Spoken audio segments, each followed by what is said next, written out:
Bonjour à tous, nouvelle vidéo aujourd'hui. On va passer un petit peu à la course à pied. L'idée est de vous proposer un programme d'entraînement vous permettant de reprendre l'activité et de progresser sans risque de blessure. Alors, je vous ai prévu un petit document récapitulatif pour vous aider à comprendre un petit peu les intérêts de la course à pied, les principes de progressivité et vous donner aussi des fiches de séances vous permettant de construire votre entraînement. Donc la course à pied, elle présente plusieurs avantages. Elle a l'avantage de renforcer le cœur et de favoriser une meilleure circulation sanguine. Elle renforce aussi le système osseux et articulaire et elle permet aussi de se libérer des pensées négatives et de s'aérer un petit peu l'esprit. Donc juste un petit point par rapport au matériel. Beaucoup de personnes pratiquent la course à pied parce que ça nécessite peu de matériel. Or, être bien chaussé, ce n'est pas se blesser. Donc, pour choisir sa chaussure, il vous faut un amorti au niveau du talon, une voûte plantaire et avoir un système de lacet ou de serrage pour que la chaussure maintienne bien la cheville. Il faut également penser à vous hydrater tout au long de votre séance puisque la sueur entraîne une perte d'eau accumulée qui peut limiter vos performances en course à pied. Si possible, n'ayez pas de gourde ou de bouteille dans les mains, ni de portable, puisque vos bras doivent être libres et placés dans l'axe pour courir. Donc, je vous ai défini quelques principes de progressivité pour aller tranquillement, reprendre tranquillement la course et éviter de vous blesser. Bien souvent, on a envie de retrouver rapidement ses sensations et on oublie de s'écouter et on y va un petit peu trop fort. Donc, ce que je vous ai mis, c'est que lors d'une reprise, vous devez privilégier plutôt des petites sorties, 20-30 minutes, quitte à les multiplier dans la semaine. La vitesse au départ ne doit pas être une préoccupation lors des premières semaines de reprise, c'est avant tout la continuité de l'effort qui prime. L'alternance de marche et de course ou de footing lent doit être privilégiée sur les 3 premières semaines. Ça va vous permettre justement de réadapter votre cœur et de réadapter aussi tout le système articulaire et osseux. Lorsque vous êtes capable de réaliser un footing lent de 20 à 30 minutes, alors vous pouvez tendre vers des vitesses de course un peu plus élevées. Je vous conseille également 1 à 2 séances par semaine, c'est vraiment le minimum si vous voulez vous maintenir en forme, quitte à aller vers 3 à 4 séances semaine. Dans un premier temps, des petites séances et même des petites séances peuvent largement suffire. 3 à 4 séances me semble aussi le maximum puisque vous devez récupérer entre chaque séance. Un temps de récupération de 24 heures est conseillé pour que votre corps se régénère et récupère des nombreux impacts liés à la course. Reprendre la course à pied aussi, c'est être à l'écoute de son corps. Une charge trop importante peut entraîner des inflammations ligamentaires ou osseuses. Bien souvent, on peut avoir des douleurs au niveau du tibia qui peuvent être signe d'une inflammation du périoste. Et là, si on ne s'écoute pas, cette douleur peut s'installer et être dure à supprimer. Donc, s'il y a des douleurs qui apparaissent, prenez quelques jours de repos, puis reprenez les baskets un peu plus tard. Et si la douleur persiste, consultez un médecin. Donc, je vais vous présenter quelques tableaux pour que vous puissiez comprendre un petit peu comment j'envisage la course à pied sans notion de vitesse ou sans notion de VMA, de choses comme ça. Donc, j'ai identifié 4 types de vitesse. La vitesse 1 qui correspond à de la marche, la vitesse 2, course à vitesse lente, puis course à vitesse moyenne, puis course à vitesse rapide. C'est un repère aussi de progressivité. Ne débutez pas par des courses rapides, reprenez tranquillement les choses.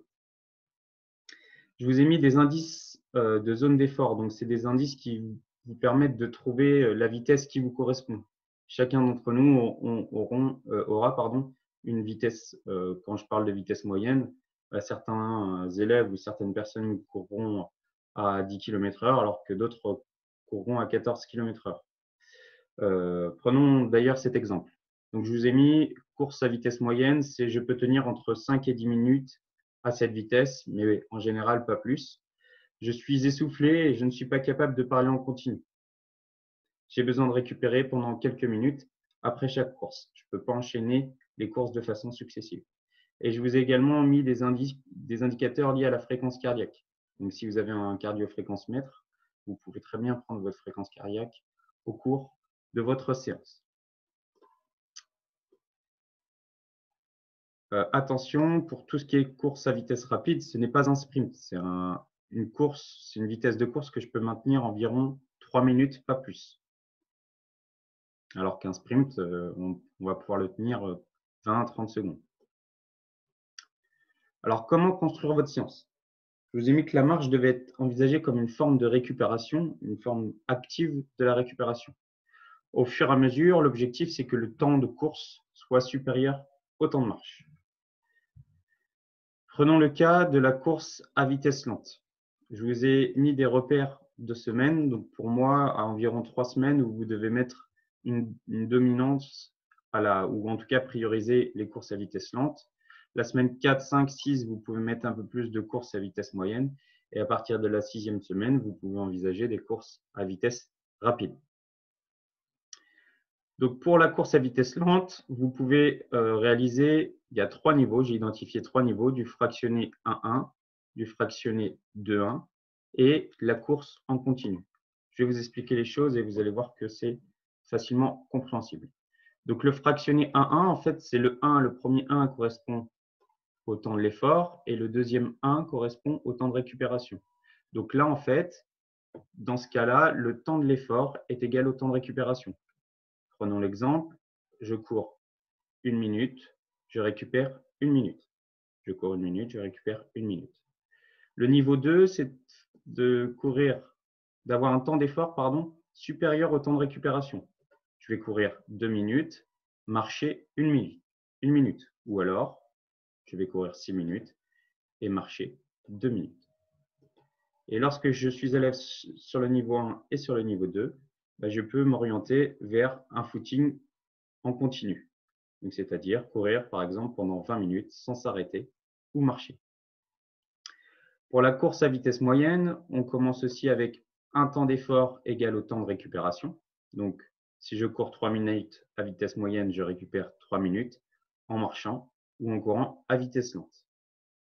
Au fur et à mesure, j'essaye d'augmenter mon temps d'effort pour que le temps d'effort soit supérieur au temps de récupération.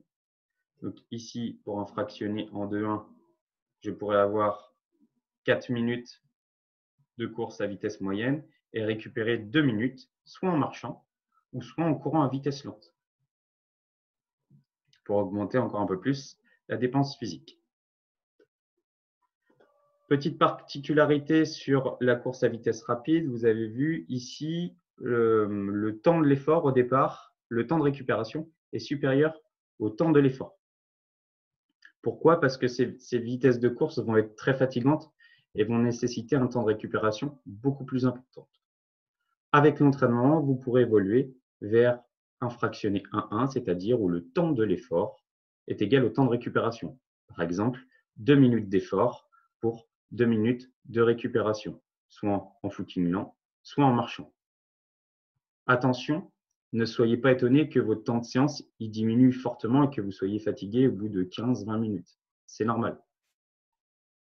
La séance et la vitesse des courses est beaucoup plus importante, donc cela crée beaucoup plus de fatigue.